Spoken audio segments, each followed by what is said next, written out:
동영상이 1시간 이상 녹화가 안 돼요. 그래서 지금 동영상 끄고 다시 녹화를 하느라고 잠깐 중단했습니다. 그 사도신경에 나온 것처럼 성령으로 잉태하사 그 다음에 동정녀 마리아에게 나시고 본디오 빌라도에게 고난을 받으사 십자가에 못 박혀 죽으시고 그리고 죽으시고 장사되었다. 이게 이제 이 과정이 비화의 과정, 우리가 사도신경을 통해서 고백하는 그 비화의 과정입니다. 그리고 이제 승계의 단계가, 그런데 사흘 만에 죽은 자 가운데서 다시 살아나시며, 그리고 하늘에 오르사 전능하신 하나님 우편에 앉아 계시다가 저희로서 산자와 죽은 자를 심판하러 오시리라. 이게 이제 비화와 승계의 단계를 이렇게 표현을 하고 있는 거죠. 그래서 예수님께서 하나님이셨지만 이렇게 이 땅에 오셨고, 이 땅에 이렇게 오신 이유는 바로 이 사역을 위해서, 이 사역이 이제 십자가의 사역이죠. 그 사역을 통해서 이와 같이 부활 승천하셔서 하나님 우편에 계시는 이 사역을 통해서 구원 사역을 완성해 가시는 게 예수님께서 비화와 승계의 단계를 통해서 이루어 가신 겁니다. 그래서 예수님이 여러 사역들을 이제 구체적으로 189쪽에 이제 설명이 되어 있고, 이거는 이제 예수님의 설명인데, 그리스도의 여러 사역들, 예수님을 우리가 그리스도라고 말하지 않습니까? 그리스도라는 말은 기름 부음을 받았다라는 뜻입니다.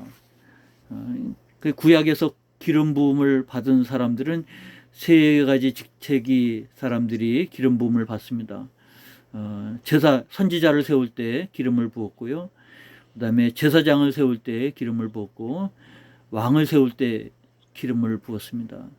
그래서 기름 부음 받은 자라는 것은 이와 같은 직책을 감당하는 자에게 하나님께서 그를 세우셨다고 하는 뜻으로 기름 부은 일들이 이루어집니다. 그래서 우리가 예수님을 그리스도라고 말할 때 예수님은 바로 기름 부음 받은 자, 세 가지 직책을 다 가지고 있습니다. 선지자로서, 제사장으로서, 왕으로서 예수님은 기름 부음 받은 자인 것입니다. 그래서 그리스도를 더 세분화하면 이제 이렇게 선지자요, 제사장이요, 그리고 왕이요, 이 직분으로 예수님의 사역을 구분할 수 있고 이해를 할 수가 있게 됩니다.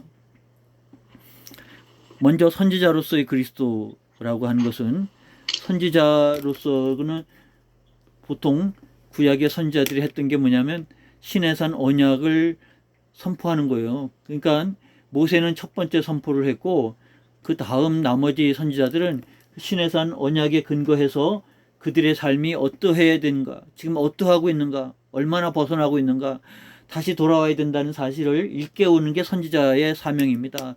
그래서 자기 말을 하는 것도 아니고 자기 의견 생각을 하는 것도 아니고 하나님의 말씀을 전하는 것인데, 그 전하는 내용이 뭐냐면 언약에서 벗어났다는 것이에요. 언약으로 되돌아와야 된다고 하는 말씀이에요. 그러니까 이 시내산 언약을 맺을 때 전문, 내가 누구냐, 언약을 맺는 내가 누구냐를 말하잖아요. 두 번째는 내가 너에게 어떤 은혜를 베풀었는가 하잖아요. 예수님이 선지자로서의 사역은 예수님께서 행하신, 이 땅에 오셔서 종으로서 섬기고 십자가에 달려 우리 죄를 대속하시고 무덤에 들어가 완전히 죽어 장사 지낸, 바로 우리에게 베푸신 이 은혜로 말미암아 그러므로 너희는 이와 같이 살아야 된다. 이게 이제 10계명의 세 번째 10가지 계명이 나오는 부분이라고 하면, 이게 이제 예수님께서 우리에게 말씀, 새 계명을 너희에게 주노니 너희 서로 사랑하라.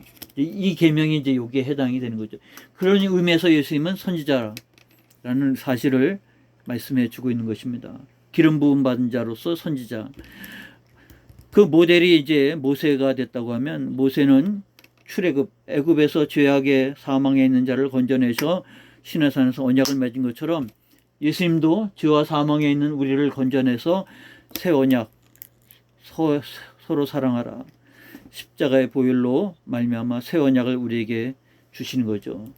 그래서 선지자로서의 그리스도가 된 것이고, 두 번째는 제사장으로서의 그리스도입니다. 제사장은 중보자잖아요. 모든 백성의 죄를 대속하기 위해서 속죄일에 그 피를 짐승의 희생 제물의 피를 가지고 지성소 안으로 들어갑니다. 그 개인이 진 그 속죄는 뭐 자기가 필요할 때마다 와서 속죄를 하게 돼요. 그러나 이스라엘 전체의 죄는 대속죄일이 있어요.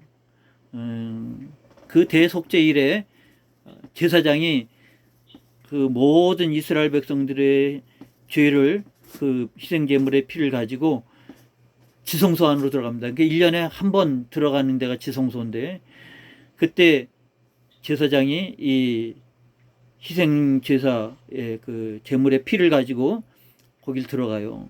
그리고 이제 지난번에 설명한 것처럼 시은자, 그 법궤 언약궤의 뚜껑이 이제 속죄소거든요. 거기다가 이제 부어요. 이렇게 발라요. 그래서 하나님이 그 속죄의 피를 통해서 받으시면 그 백성들의 죄가 다 용서가 되는 건데, 하나님이 그걸 받지 않으면, 그러면 그 죄에 대한 심판이 누구한테 오냐면 제사장에게 와요. 그 대제사장이 속죄일에 속죄하러 들어갔다가 거기서 죽게 되는 거죠. 제사장의 옷에는 방울이 달려 있어요. 그 출애굽기에 보면 방울이, 금방울이 달려 있는데 딸랑딸랑 하는 거죠. 제사장이 그 옷을 입고 성소에 들어가고 이제 속죄일에 지성소 안에 들어가는데, 제사장이 움직이면 딸랑딸랑 거려요. 근데 딸랑딸랑 거리는 소리가 없으면 바깥에서 제사장이 속죄일에 그 지성소 안에 들어갈 때는 허리에 이 띠를 메고 들어가요. 근데 안에서 딸랑딸랑 하는 소리가 들리면 이제 그 안에서 움직이고 있다는 것을 알게 되는데, 가만히 아무 소리도 안 들리면 바깥에서 줄을 잡아당기는 거예요. 왜 소리가 안 나는지, 딸랑딸랑 해야 되는데 그 바깥에서 줄을 잡아당기는 게 뭐냐면 죽었다는 얘기죠. 바운 소리가 없다는 얘기는 제사장이 죽었다는 얘기고, 그 죽은 제사장을 끄집어내기 위해서 지성소 안에 들어갈 수가 없으니까 바깥에서 줄을 메고 들어가니까 줄을 잡아당기는 거예요. 그러니까 그 무슨 말이냐면, 제사장이 1년에 한 번 들어가는 그 시간은, 제사장은요 그야말로 백성들의 죄를 대신 지고 들어가는, 바로 대속한다고 하는 그런 느낌으로 하나님 앞에 나가는 시간이에요. 하나님이 은혜를 베풀어 주셔서 속죄해 주시면 그가 살아남는 것이고, 하나님이 속죄가 받아주지 않으면 제사장이 거기서 살아나올 수가 없는 거예요. 죽어서 나오는 거죠. 그래서 방울이 매달려 있고 지성소 안에 들어갈 때는 허리에 끈을 묶고 들어간다고 하는 것은요, 굉장히 긴장되는 순간이잖아요. 그만큼 속죄일에 들어간다는 것은요, 바로 제사장으로서는 바로 중보한다는 마음으로 들어갈 수밖에 없는 거예요.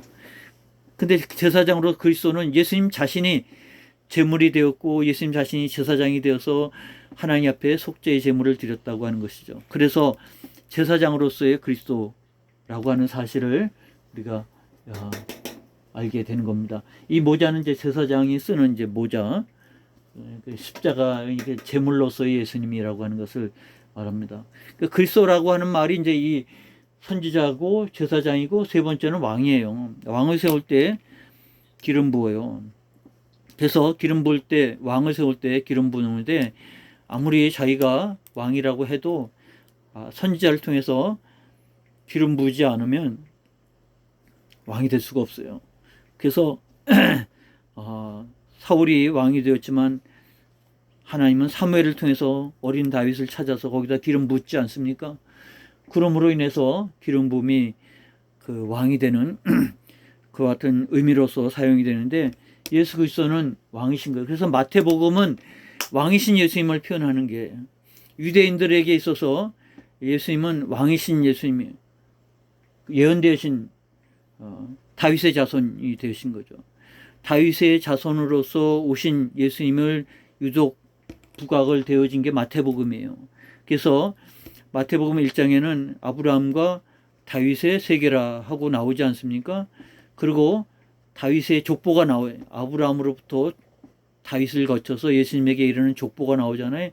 그 족보가 뭐냐면 왕의 족보예요. 그래서 예수님은 다윗의 유대인들에게 있어서는 다윗과 맺은 언약, 세 가지 언약 중에서 다윗의 언약이 있잖아요. 다윗의 자손이 계속 왕이가 될 것이라, 이어질 것이라고 말씀했는데, 실제적으로는 여호와김 시대로 인해서 끝나버렸잖아요. 여호와김이 바벨론 포로로 가면서 끝나버리지 않았습니까? 그렇지만 하나님은 예언되기를 다윗의 자손으로 말미암아 한다고 하는 언약은 끊어지지 않고 이어졌는데, 그 언약의 성취가 바로 예수 그리스도입니다라고 하는 것이 마태복음이에요. 그래서 마태복음은 구약과 연결을 시킬 수 있는 것이 바로 그런 의미에서 연결을, 첫 번째 신약 성경의 첫 번째로 나온 이유가 그런 뜻입니다. 실제 쓰여진 순서로 하면 마가복음이 제일 먼저 나와야 되는데 연관성을 위해서 마태복음이 나오게 된 거고요. 거기서 예수님은 왕이신 예수님이시라고 하는 사실을 부각을 시키십니다. 그래서 예수님의 왕국이 되어지는데 거기는 삼중 왕국이에요.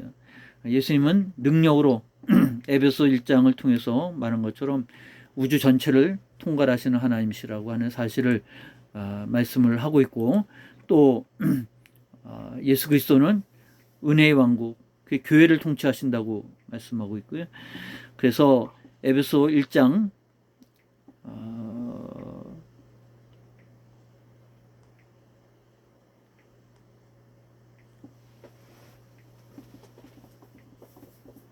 에베소 1장 20절부터 22절까지 이 부분이 사실은 굉장히 의미가 있는데, 성경을 찾을 수 있으면 한번, 옆에 있으면 성경을 한번 찾아보시기 바랍니다. 에베소서 1장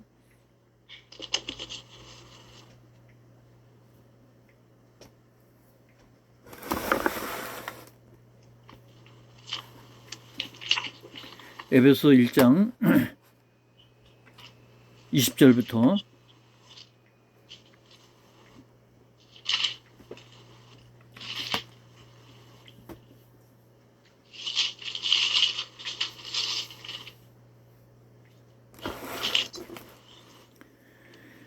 제가 읽겠습니다. 그의 능력이 그리스도 안에서 역사하사 죽은 자들 가운데서 다시 살리시고 하늘에서 자기의 오른편에 앉히사, 이제 승기잖아요.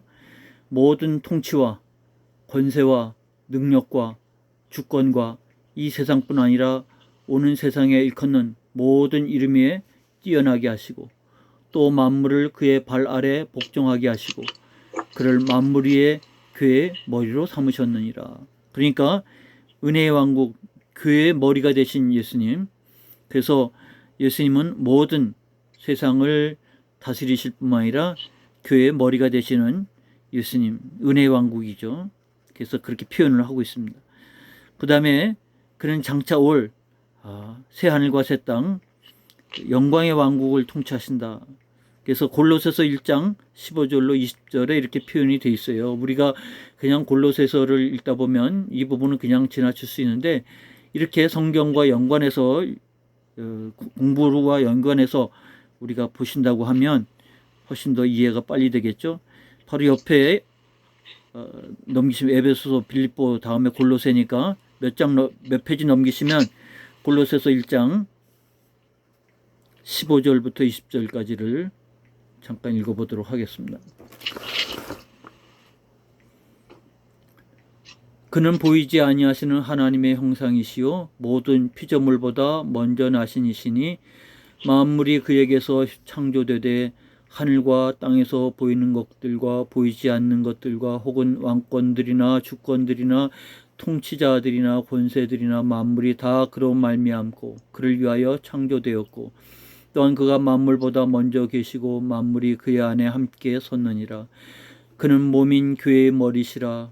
그가 근본이시요 죽은 자들 가운데서 먼저 나신 이시니 그는 친히 만물의 으뜸이 되려 하심이요 아버지께서는 모든 충만으로 예수 안에 거하게 하시고 그의 십자가의 피로 화평을 이루사 만물 곧 땅에 있는 것들이나 하늘에 있는 것들이나 그로 말미암아 자기와 화목하게 되기를 기뻐하심이라.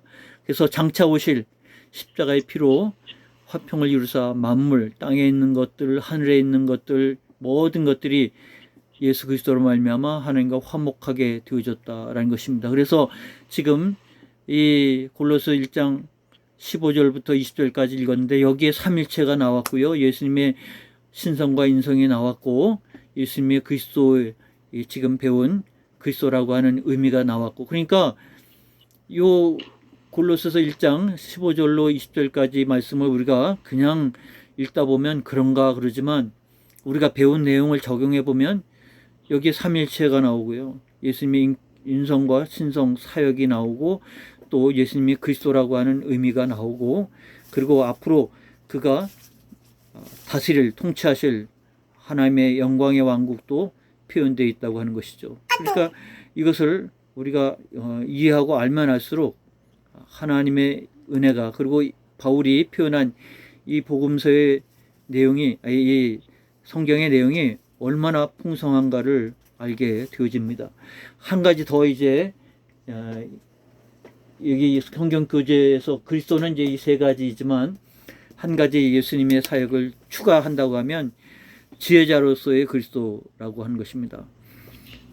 구약에서 지혜자가 잠언, 전도, 그리고 욥기 이렇게 있지 않습니까? 거기에 통찰하고 있어요. 하나님과 그리고 하나님의 나라와 그리고 그 역사 속에서의 하나님뿐만 아니라 앞으로 되어질 일들 속에서 하나님, 정말 지혜를 가지고 있는 표현들이 나오고 우리가 그것을 신앙으로 성경으로 받아들여서 읽고 있는데, 그런 의미에서 예수님은 참 지혜의 하나님이시라고 하는 사실을 우리에게 알게 하시고 있습니다.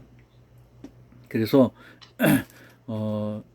우리에게 하나님께서 말씀하시는 그 내용 속에서 보면 좀 더 잘 이해할 수 있는 부분이 되어지는데, 고린도전서 1장 24절에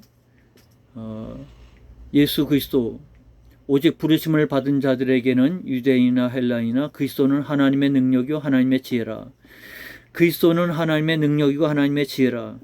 우리를 가리켜서 말합니다. 그래서 예수 그리스도는 바로 이 세 가지 직책 그리고 사역이 있지만 한 가지 더 포함을 하면 지혜의 하나님이시라고 하는 사실을 우리에게 또 알게 하십니다. 그래서 우리를 통찰의 세계로, 그 주께서 말씀하신 바는 더 깊은 은혜의 세계로 우리를 이끌어 가시는 지혜의 주님이시라는 사실을 또 언급을 합니다. 그 다음 페이지로 넘기면 이제 내용은 많지만 의미는 단순해요. 간단해요. 요한복음 14장 7절부터 빌립과 예수님의 대화가 거기 나옵니다. 굉장히 중요한 대화가 나오게 되는데 거기 자세히 내어 있습니다. 빌립이 주여 아버지가 어떤 분이신가를 우리들에게 보여주시옵소서. 그는 보여지지 않나이다. 우리는 그를 볼 수 없나이다. 만일 우리가 그를 볼 수 있고 또 그가 어떤 분이신가를 알 수 있다면 족하겠나이다. 그래서 빌립이 하나님을 보여달라고 말합니다. 예수님이 뭐라고 대답합니까? 빌립아, 내가 이렇게 오래 너희와 함께 있으되 내가 나를 알지 못하느냐? 나를 본 자는 보이지 아니하시는 아버지를 본 것이라. 나는 내 인격과 말들 그리고 행위들을 통하여 그를 볼 수 있게 만들고 있다.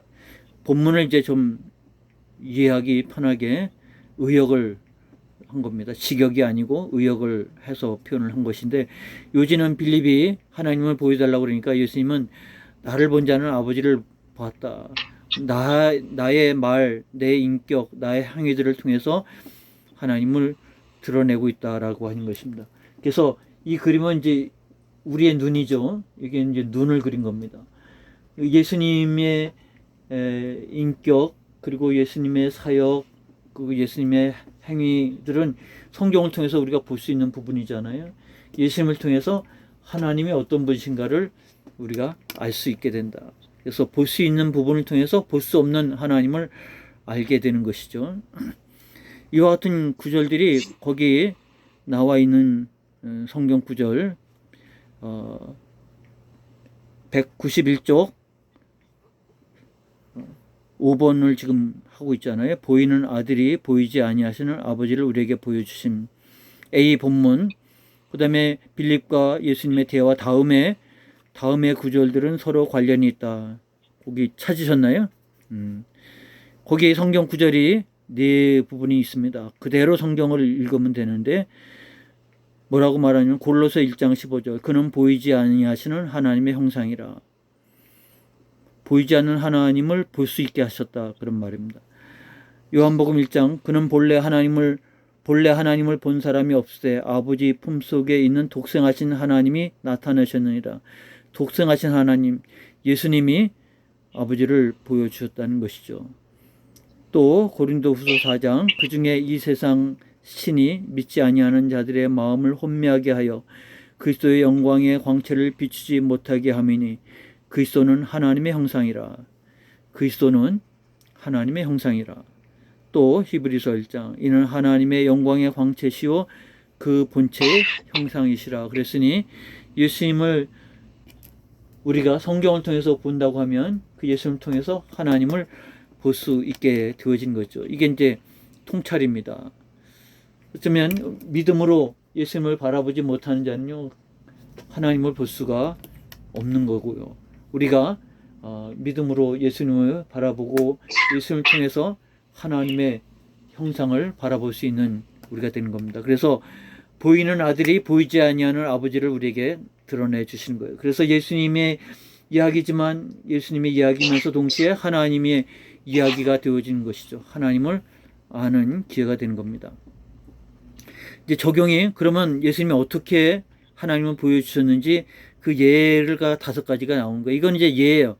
예수님이 어떻게 하나님을 보여주셨는지 그 첫 번째가 이제 궁핍한 가운데 처해 있는 사람들을 대하신 태도죠. 마태복음 8장에 나오는 문둥병자를 예수님께서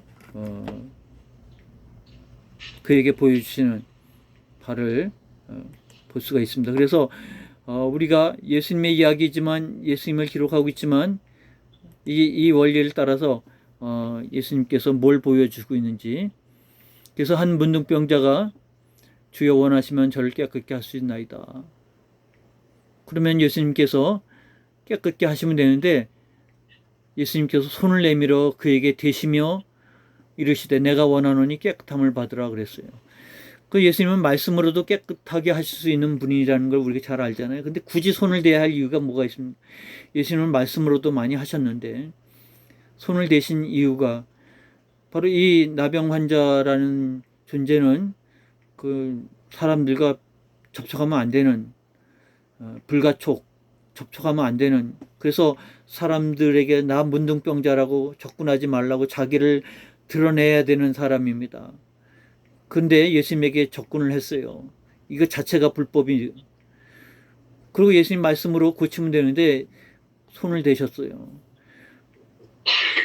그거는 이 나병 환자에게 있어서 말씀으로 고쳐준 것만큼 자기에게 손을 대주신 것이 그에게 얼마나 큰 은혜인지 모릅니다. 이게 이제 예수님을 통해서 하나님을 보여주신 거예요. 하나님은 우리에게 그런 분이십니다. 또 두 번째는 그가 자신들의 죄의 짐에 눌려 번면하는 자들에게 말씀하실 때 말씀하신 거죠. 막달라 마리아에게 예수님이 말씀하시는 부분이 있잖아요.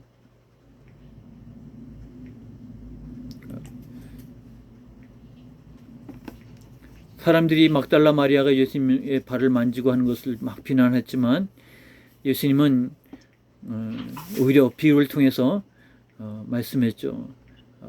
1만 달란트 빚진 자와 100데나리온 빚진 자의 비유. 누가 더 하나님의 은혜를 용서를 받았을까?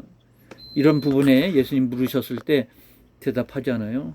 그리고 이 여자에게 이르되 내 죄사함을 받았느니라. 함께 있는 자들이 속으로 말하되 이가 누구이기에 죄도 사하는가 하더라. 예수께서 여자에게 이르시되 내 믿음이 너를 구원하였으니 평안히 가라. 어쩌면 그 많은 무리 가운데서 이 여자 막달라 마리아라고 알고 있는 이 여자가 그 소중한 사람이 아니에요. 쉽게 말하면 주인공이 아닌 거예요. 그렇지만 예수님에게는 그 여인이 주인공인 거예요. 누가복음의 특징은 바로 그와 같은 거예요. 정말 세상 사람들에게는 소홀한 자인데 예수님은 그 소홀한 자가 주인공이 될 수 있도록 그거를 두드러지게 드러낸 게 누가복음이에요. 그 대표적인 게 십자가 위에서 예수님의 신앙 고백을 한 흔히 우편 강도라고 하는데 우편 좌편은 표현이 안 돼 있는 부분이지만 이해 쉽게 하기 위해서 이제 우편 강도라고 말하고 있습니다만 우편 강도가 구원받았든 안 받았든 뭐 사람들에게는 관심이 없는 부분이거든요. 근데 그 관심을 갖고 있는 사람이 누가예요. 그리고 누가가 없는 얘기 쓴 게 아니라 실제 예수님이 그러셨단 말입니다. 그 얘기는 뭘 말합니까? 세상에서 가장 관심 없는 십자가에서 죽어가는 강도, 그럼 뭐 누가 관심을 기울이겠습니까? 근데 예수님은 그에게 오늘 내가 나와 함께 낙원에 있으리라 하셨고 누가도 그것을 기록하고 있다고 하는 것이요. 하나님은 바로 우리에게 그런 분이라 라는 사실을 예수님을 통해서 하나님을 보게 하신 거라. 이는 이 적용의 두 번째 부분인 거예요. 아시겠죠? 예수님은 그런 모습을 통해서 하나님이 어떤 분인가를 보여주셨다고 하면 아무 쓸모없는 죽어가는 강도에게도 관심을 가지시고 그의 구원에 관심을 가지시고 내가 오늘 나와 함께 낙원에 있기를 내가 원한다.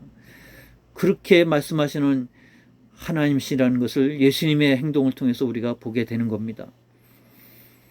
세 번째, 귀신들과 자신들의 가르침을 파괴하는 자들을 대면하실 때 나타내신 담대성, 잠잠하라. 그 사람에게서 나오라. 귀신들에 대해서 예수님께서 꾸짖으셨을 때 모습은 하나님이 바로 그와 같은 존재들에 대해서 어떻게 여기시고 계시는가를 표현하고 있는 부분이죠. 그리고 네 번째는 자기를 해하려고 하는 자들의 손에 기꺼이 자신을 맡기려고, 그것은 예수님께서 순환을 당하실 것이라고 알고 있으면서도 그것을 스스로 내려놓으신 것, 내맡기신 것, 그것은 바로 하나님께서 우리를 구원하기 위해서 스스로 택하신 길이고 택하신 방법이었고 그리고 택하신 열매였다고 하는 것을 우리로 하여금 알게 하는 것입니다. 그러니까 우리는 예수님의 이야기 속에서 하나님을 보는 거예요. 그래서 예수님이 나를 본 자는 곧 아버지를 봤다고 말씀했을 때라고 하면 우리가 그런 마음으로 예수님을 보고 예수님을 통해서 하나님을 아는 거죠. 그래서 예수님께서 이와 같이 행하시는 지상의 모든 사역들은 우리가 그런 눈으로 바라보면 하나님이 어떤 분이신가를 아는 하나의 계기가 되어진다고 하는 것을 보여줍니다. 그래서 이 그림이 우리가 성경을 통해서 예수님을 보게 됩니다. 이게 이제 뭐 점점점점 표시되어 있는 건 뭐냐면 직접 지금 우리가 예수님을 눈으로 목격한 건 아니고 성경을 보는 거기 때문에 보는 거죠. 이런 표현을 한 겁니다. 그러나 성경을 통해서 예수님을 보지만 믿음으로 우리가 이것을 바라볼 때 점점점이 아니라 정말 확신할 수 있고 그러면 그를 통해서 하나님이 어떤 분인가를 확신할 수 있게 되는 것이죠. 그래서 예수님을 통해서 하나님이 두려움의 대상으로 빠지지 않고 무서움의 존재로 빠지지 아니하고 무한히 긍휼히 사랑하신 은혜의 하나님을 우리가 발견하는 기회가 되었으면 하는 것입니다. 계속 하면 되겠습니다. 하나님 우편에 계시다고 하는 표현인데 그냥 분량은 많지만 내용은 단순해요. 하나님 우편에서 우편이라고 하는 표현 보좌죠. 하나님이 거하시는. 근데 이 하나님이 거하신다고 하는 것이 어떤 지리적 어떤 위치적 개념이 아닌 것이죠. 이것도 사실 우리가 이해할 수 없는 부분인데 하나님 나라가 어디냐, 하나님이 어디 계시냐, 그건 우리는 물리적 우주의 어느 한 부분을 자꾸 생각을 할 수가 있는데 하나님은 그렇게 존재하는 분이 아니시잖아요. 우주의 어느 한 행성에 계신 분이 아니잖아요. 우리는 그렇게 눈으로 보이는 물리적 우주의 어디라고 하는 물리적인 개념으로 하나님을 이해하지만 하나님은 그렇게 존재하시는 분이 아니죠. 그래서 그 우주인 가가린이 소련의 유인 우주선을 타고 최초로 우주에 간 사람이 이렇게 지구를 떠났는데 하나님이 안 보였다고 그렇게 말하는데, 하나님은 그렇게 존재한 분이 아니시라는 것을 모르는 무지한 이해고 해석이잖아요. 우리도 그렇게 이해할 수 있는 부분이 없잖아 있는데, 그것은 하나님이 우주의 어느 한 부분에 계시는 것이 아니라 하나님의 존재는 우리 형상으로, 우리 눈으로 보이지 아니하는 분이시고, 그러나 임재하시고 다스리시는 하나님이시라는 것을 말씀하실 때, 예수님도 마찬가지입니다. 하나님 우편이라고 하는 것이 물리적 어느 지역이 아니고 하나님 보좌 우편이라고 하는 그런 존재의 개념으로 우리에게 설명을 하고 있어요. 우리가 이해하기는, 우리는 눈으로 보이고 손으로 만지는 물리적 영역 안에 있기 때문에 그 세계를 이해할 수는 없지만 믿음으로 우리가 받아들일 영역인 것입니다. 그래서 오늘 에베소 1장 19절로 20절에 표현한 것처럼 예수님은 무한한, 그래서 에베소 1장 19절로 20절 아까 우리가 찾아보셨나요? 아까 찾아본 그 부분이긴 한데 다시 한번 보시기 바랍니다. 에베소 1장 19절로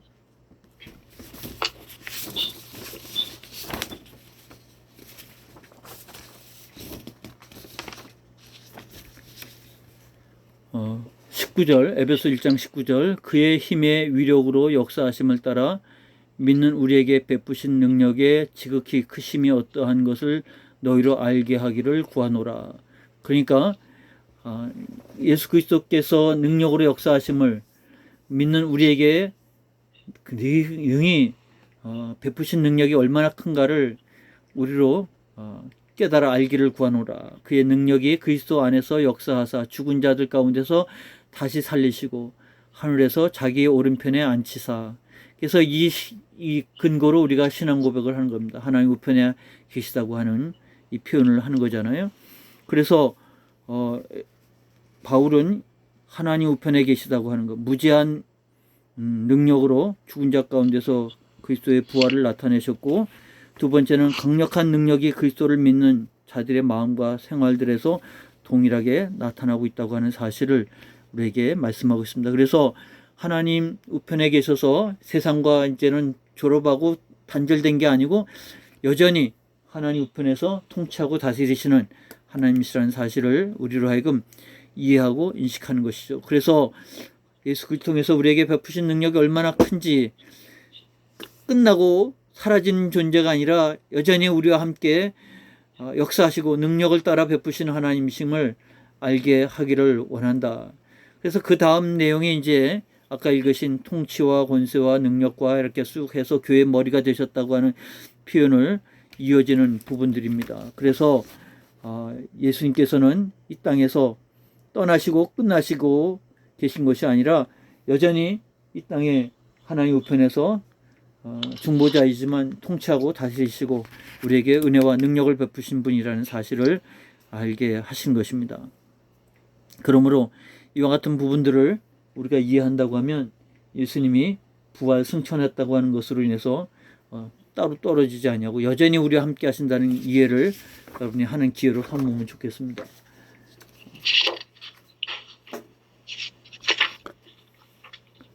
아까 지금 찾고 있는 성경이 지금 에베소 1장이라면 22절을 보시면 또 에베소 1장 22절입니다. 또 만물을 그의 발 아래 복종하게 하시고 그를 만물 위에 교회의 머리로 삼으셨다. 그랬으니 발 아래 복종한다는 얘기는 이제 우리는 이게 잘 쓰는 습관이 아니고 행동이 아니에요. 근데 여기 구약의 배경이 된 그 시대 사람들은, 특히 왕은, 통치자들은 보좌에 앉으면 자기 발 밑에 이런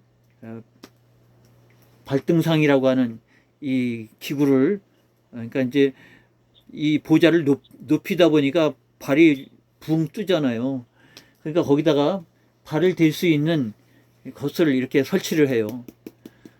그러니까 뭐 작은 상 같은 거를 놓는다는 거죠. 근데 거기에다가 보통 자기가 지배하고 있는 그 자기 나라 아니면 자기가 정복한 왕들의 얼굴을 그려놓거나 새겨놓거나 그거를 발로 밟는 거예요. 그게 이제 그 유대 땅에서 일어나는 그런 일들이거든요. 근데 여기 이제 표현이 그래서 만물을 그 발 아래 복종한다고 하는 것은 이 예수님께서 하나님 보좌 우편에 계시고 그래서 예수님이 이 표현대로 이 모든 것들을 발로 밟는다는 것은 정복하셨다, 극복하셨다 그런 뜻입니다. 거기에 이제 6가지가 나오는데 죄의 권세를 우리의 죄의 권세를 깨뜨리셨죠. 죄를 극복하셨고 두 번째는 율법을 완성하셨습니다.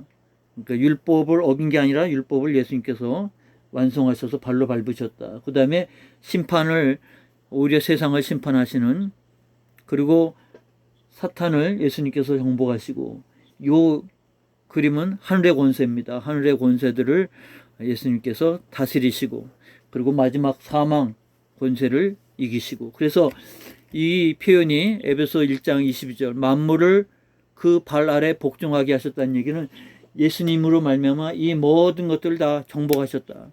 다스리셨다. 그리고 거기에 대해서 승리하셨다. 이와 같은 표현을 하고 있는 것입니다. 그래서 빌립보서 2장 9절로 11절 우리가 또 잘 아는 구절입니다. 에베소서, 빌립보, 골로새서가 참 그래 중요한 거예요.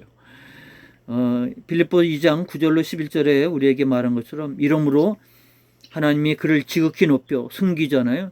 지극히 높여 모든 이름 위에 뛰어난 이름을 주사 하늘에 있는 자들과 땅에 있는 자들과 땅 아래에 있는 자들로 모든 무릎을 예수의 이름에 꿇게 하시고 모든 입으로 예수 그리스도를 주라 시인하여 하나님 아버지께 영광을 돌리게 하셨느니라.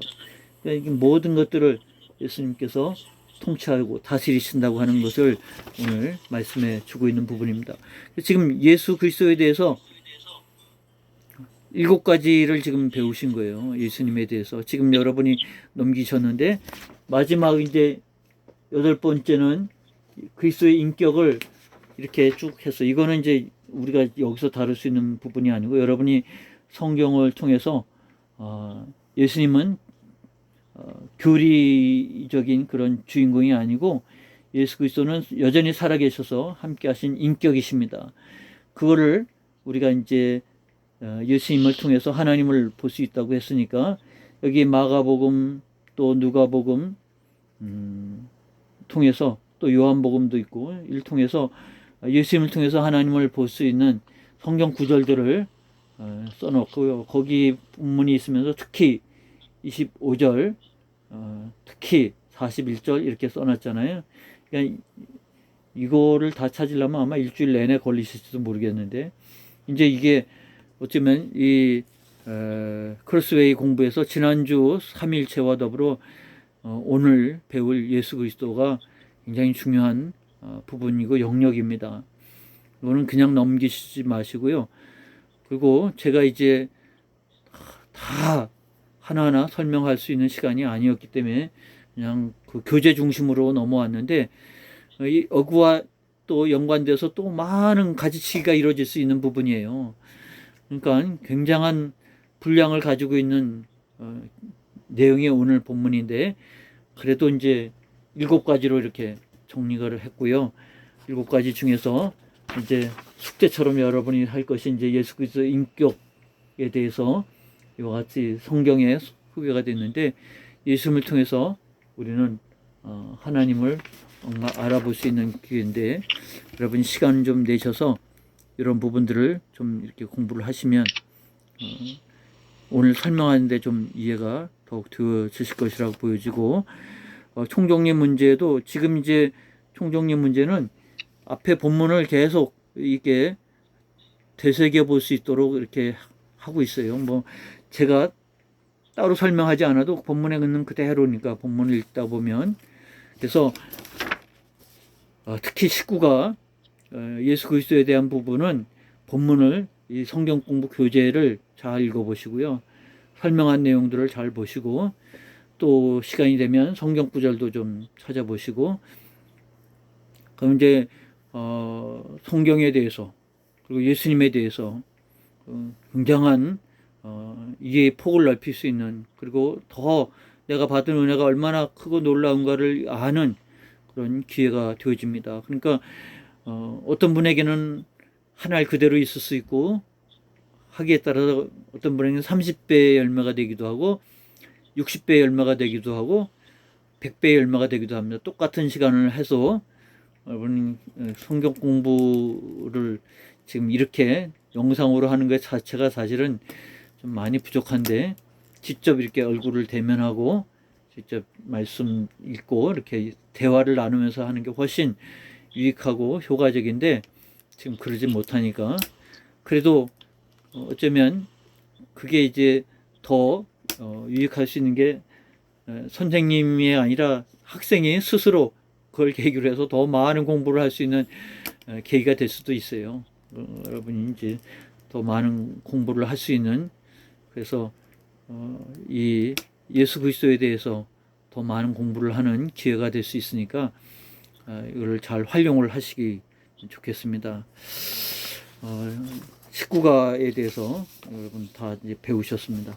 한번 이제 지금 뭐 다 끝나셨지만 한번 공부 끝나고 여러분 지금 오늘 배운 내용을 그림만으로도 한 번씩 훑어보면서 한번 정리하는 시간을 한번 꼭 가지셨으면 좋겠습니다. 더운 날씨에 수고 많으셨습니다. 제가 기도하고 마치도록 하겠습니다. 하나님 아버지, 은혜 감사합니다. 더운 날씨에 우리가 하나님의 말씀을, 특히 예수 그리스도를 배우는 시간들을 가졌는데, 하나님 우리에게 참 하나님이면서 참 인간이고, 주께서 이 땅에 오셔서 이루신 사역을 통해서 우리에게 어떤 은혜가 베풀어졌는지 우리가 잘 깨달을 뿐만 아니라